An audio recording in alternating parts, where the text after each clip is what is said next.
சாயிராம். ஸ்ரீ சாயை பணிக. அனைவருக்கும் சாந்தி நிலவட்டும். நல்லதே செய்வோம், நல்லதே நடக்கும். சாய்ராம். நம்ம ஒரு வாழ்க்கை வாழ்ந்துட்டுருக்கோம்ல, அது நம்மளுக்கு பிடிச்ச மாதிரி இருக்குதுன்னு நினைக்கிறீங்களா?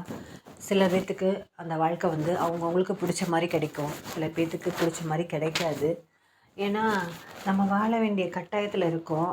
அது பிடிச்சாலும் பிடிக்காட்டியும் நம்மளுக்கு இருக்கிறத பிடிச்ச மாதிரி ஆக்கிக்கிற வேண்டிய சூழ்நிலையில் நம்ம இருப்போம். அதனால் நம்ம வாழ்ந்துட்டுருப்போம். நீங்கள் ஒரு விஷயத்தை மட்டும் என்றைக்கு மறந்துடாதீங்க.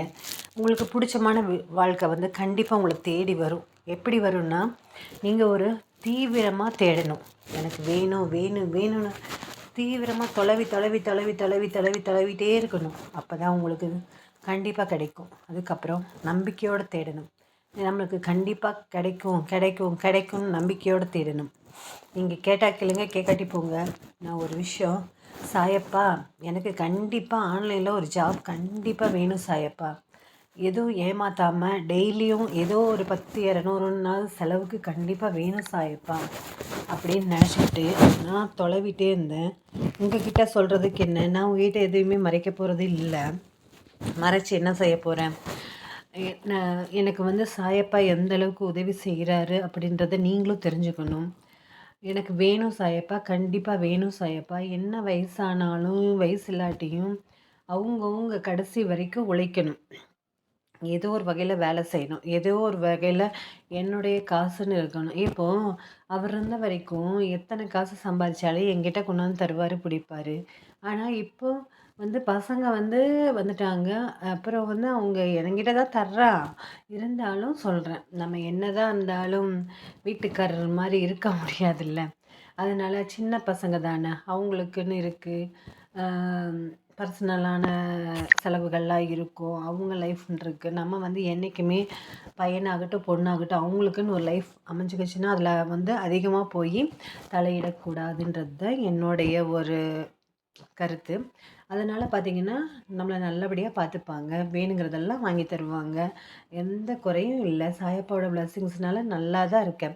ஆனாலும் நான் யாருக்கு ஏதாவது செய்யணும் பிடிக்கணும் அப்படின்னா சும்மா பையனை போய் டிஸ்டர்ப் பண்ணக்கூடாது. நம்ம கையில் 4 காசு 4 வேணும்ல. அதனால தான் சாயப்பா கிட்ட திரும்ப திரும்ப திரும்ப கேட்டுகிட்டே இருந்தேன். என்னோடய தேடல் அதிகமாச்சு. நான் கண்டிப்பாக எனக்கு வேணும் சாயப்பா அப்படின்னு கேட்டுட்ருந்தேன். அவர் எனக்கு ஒரு ஆன்லைன் ஜாப் ஒன்று கொடுத்தாரு.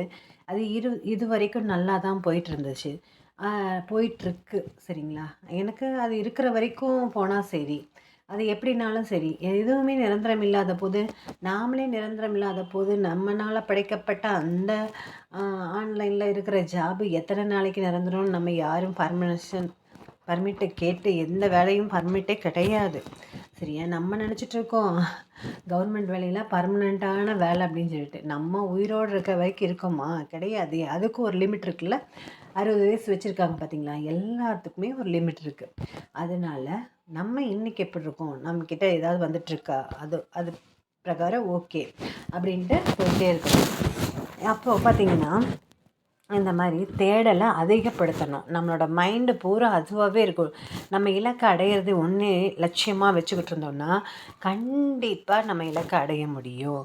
அது நம்பிக்கையாக தேடணும். நம்மளுக்கு கிடைக்கும் கிடைக்கும் கிடைக்கும்னு நாடி நரம்பு எல்லாமே சொல்கிற அளவுக்கு தேடினா கண்டிப்பாக கிடைக்கும். ஏன்னா நம்ம தேட ஆரம்பிச்சோம்னா தான் அதுக்கு உண்டான பாதைகள், அதுக்கு உண்டான இடம், அது எங்கே இருக்குது, அது எந்த அளவுக்கு தூரத்தில் இருக்குது, நம்மளால் போக முடியுமா முடியாதா, நம்ம போகிற வழியில் என்னென்னத்தை சந்திக்கிறோம், அதையெல்லாம் நம்மளால் ஃபேஸ் பண்ண முடியுமா அப்படின்றதெல்லாம் நம்மளுக்கு ரிசர்ச் பண்ணுற மாதிரி பண்ணால் தான் நம்மளுக்கு அதை பற்றின ஒரு நாலேஜெல்லாம் கிடச்சி நம்ம அதை ஜெயிச்சுட்டு போய் அந்த இலக்கை அடைய முடியும்.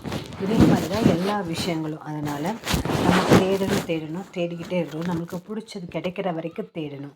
அதுக்கப்புறமா என்ன தடங்கள் வந்தாலும் அதையும் ஃபேஸ் பண்ணணும். மன தைரியத்தோடு ஃபேஸ் பண்ணணும். அப்போ தான் நம்ம அங்கே போய் சேர முடியும். அப்போ தான் நமக்கு உண்டான இலக்கை அடைய முடியும். கலெக்டர் ஆகிறவங்க, ஐபிஎஸ் ஐஏஎஸ் ஆகிறவங்கெல்லாம் அவங்களுக்கும் உண்டான சோதனை போட்டிகளில் ஜெயித்ததுக்கப்புறம்தான் அவங்க அவங்களோட இலக்கை அடைகிறாங்கல்ல. அதில் எந்த வித மாற்றமும் இல்லை. நம்ம நம்ம நினைக்கிறது இன்றைக்கி கிடைக்கலாம், இல்லைன்னா நாளைக்கு கிடைக்கலாம், இல்லைன்னா நாளைக்கு கிடைக்கலாம், இல்லைன்னா 1 மாதம் கிடைக்கலாம், இல்லைன்னா 1 வருஷம் கழித்து கிடைக்கலாம். கிடைக்காம கூட போகலாம். ஆனால் நம்ம சோர்ந்து மட்டும் போயிடக்கூடாது. கண்டிப்பாக கிடைக்கும். நீங்கள் ஒரு விஷயத்துக்காக தேடிட்டுருக்கீங்கன்னா வாழ்நாளில் கண்டிப்பாக அந்த விஷயம் நடக்காமல் இருக்கவே இருக்காது. சரிங்களா? அதனால பார்த்தீங்கன்னா அந்தந்த அதுக்கப்புறம் அந்தந்த வயசுக்கு உண்டான தேடல் தான் நம்ம தேட முடியும். நாம் ஒன்று நினச்சிக்கிட்டு அது ஒரு வயசில் போய் தொலைவ முடியுமா? தொலைவ முடியாது. நம்ம செலக்ட் பண்ணுறது எதை தேடி போகிறோன்றதில் நம்ம உறுதியாக இருக்கணும். நம்ம எதை தேடி போகிறோம் அது நம்மளுக்கு சரியானதாக இருக்குமா அப்படின்னு நம்ம செலக்ட் பண்ணும்போதே அதெல்லாம் ஆராய்ஞ்சு பார்த்து செலக்ட் பண்ணி தேடினா தான் நம்மளுக்கு கிடைக்கும். நம்ம ஒன்றுமே செய்யாமல் நம்மளுக்கு வேணும் வேணும்னா எப்படி கிடைக்கும்? கிடைக்கவே கிடைக்காது. அது நமக்கு தகுதியுடையானதாக இருக்குதா? நம்மளால் செய்ய முடியுமா அப்படின்லாம் நினச்சி நம்ம அதை ஒரு ரிசர்ச் பண்ணி நம்ம ஆராய்ஞ்சு தெளிஞ்சு பார்த்து நம்ம அறிவு சொல்லி அதுக்கப்புறம் அது மேலே ஆசை வச்சு அதுக்கப்புறம் அதுக்கான பாதையை தேடி அந்த இடத்த நோக்கி பயணம் பண்ணி அதில் வர தடையில் முறியடித்து வெற்றி பெற்று அதுக்கப்புறம் தான் நம்ம இந்த இலக்கை போய் அடைய முடியும். அதனால் கண்டிப்பாக நீங்கள் தேடுறது கண்டிப்பாக உங்களுக்கு கிடைக்கும். சாயப்பா அவ்வளோ கொடுமையானவரெல்லாம் இல்லை. நம்ம கர்மாவை எதிர்த்து போராடக்கூடிய வல்லமை படித்தவர். நமக்காக அவர் வேலை செய்யக்கூடியவர். உங்கள் ஆசை நிறைவேற்ற வந்தவர். அதனால் அவர் கண்டிப்பாக நம்மளோட தேவைகள் எல்லாத்தையுமே நிறைவேற்றுவார். என்ன நம்ம கொஞ்சம் கர்மாவோட போராட வேண்டி வரும். அந்த போராட்டத்தை நம்ம தான் நடத்தணும். நம்ம கொஞ்சம் மன தைரியமாக இருக்கணும், பொறுமையாக இருக்கணும், நம்பிக்கையாக இருக்கணும், சகிப்புத்தன்மையோடு இருக்கணும். இதெல்லாத்தையும் கடந்து வந்தால் தான் அந்த இடத்துல போய் நம்ம சென்றடைய முடியும்.